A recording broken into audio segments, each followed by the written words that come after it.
Naitwa Jacqueline Maweo. Natoka tu hapa Trans Nzoia, place inaitwa Village. Mimi nilikuja hapa on Monday, nilikuwa nimekuja clinic. But venye nilifika hapa hivi, daktari venye aliniangalia akasema siwezi rudi nyumbani. Nafaa kuangaliwa zaidi.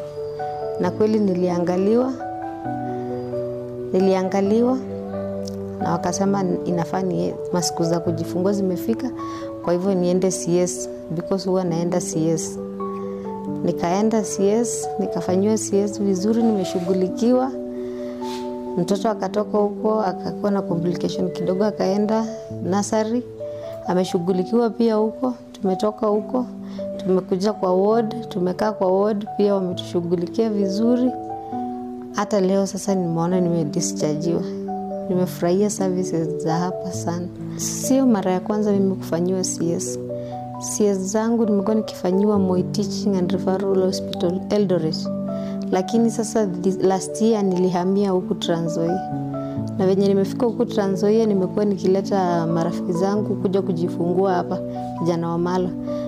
Na kwa hiyo wakati nimekuwa nikiangalia services zao na zikanifurahisha.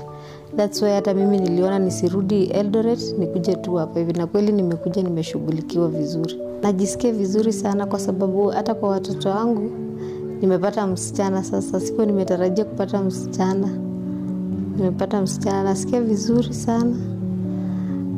Na yani wamama wengine wote mkuje hapa Kijana wa Malo. Service